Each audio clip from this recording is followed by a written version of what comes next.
Hello guys, welcome back to my channel. এটা সরস্বতী পুজোর আগের দিনের ব্লগ। আমি একবারে রেডি হয়ে গিয়ে প্যান্ডেলে তারপরেই শুরু করেছিলাম, কারণ তার আগে সময় ছিল না। বড্ড তাড়াতাড়ি করে শুরু করে রেডি হয়ে চলে গেছিলাম। তো গিয়ে এই ঠাকুর উদ্বোধনের অনুষ্ঠান ছিল, আর কিছু গানের প্রোগ্রাম ছিল, আর ওই আঁকা কম্পিটিশন যেটা হয়েছিল সেটার কিছু প্রাইজ দেওয়ার ছিল, আর নাম ডিক্লেয়ার করা ছিল কারা ফার্স্ট সেকেন্ড থার্ড হয়েছে।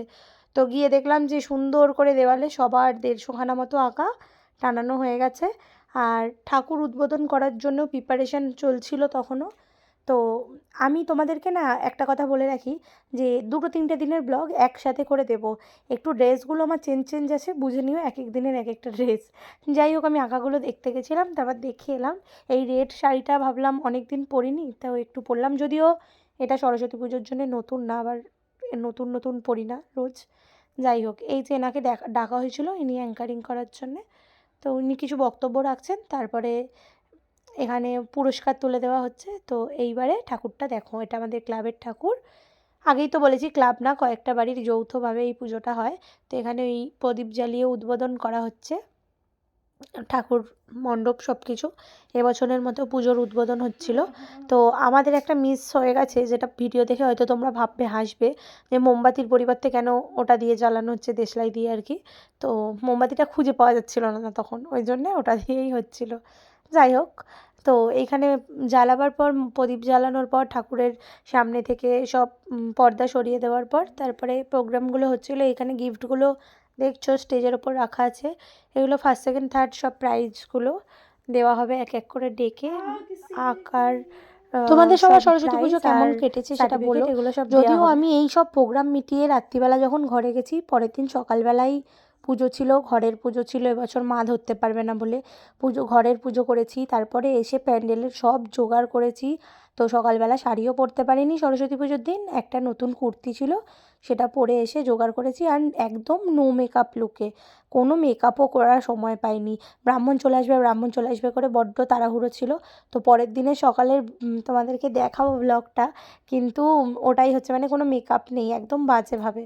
যাই হোক, এখানে সবাইকে একজন একজন করে ডাকা হচ্ছিলো, আর খাতা পেনও দেওয়া হচ্ছিলো। হ্যাঁ, শুধু যারা এঁকেছে, প্রাইজ পেয়েছে 3টে গ্রুপের 3জন করে, সেটা তো আছেই, বাকি যতজন পার্টিসিপেট ছিল তাদের সবাইকে খাতা পেন দেওয়া হয়েছিল সেদিন।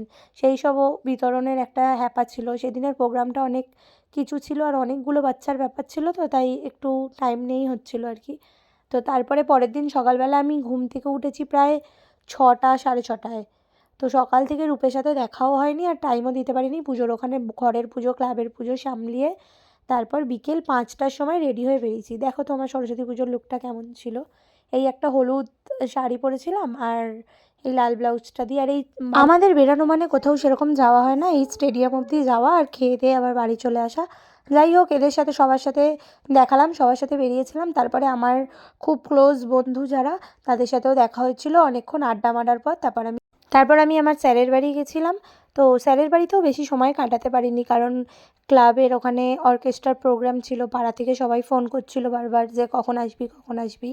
আসলে আমাদের একটা মেয়েদের গ্রুপ আছে 3-4 জনের, তো একজন না থাকলে কেউ ওখানে খুব বাজে লাগে। যদিও বা বেশিরভাগ সবাই বৌদি, একটা দিদি আর আমি।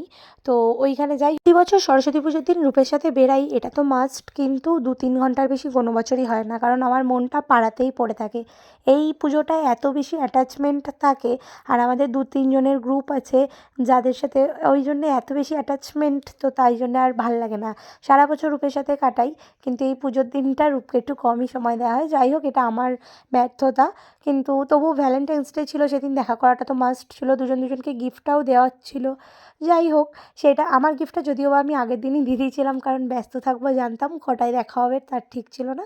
তো আলাদাভাবে ভ্যালেন্টাইন্স ডে আর কিছু সেলিব্রেট হয়নি।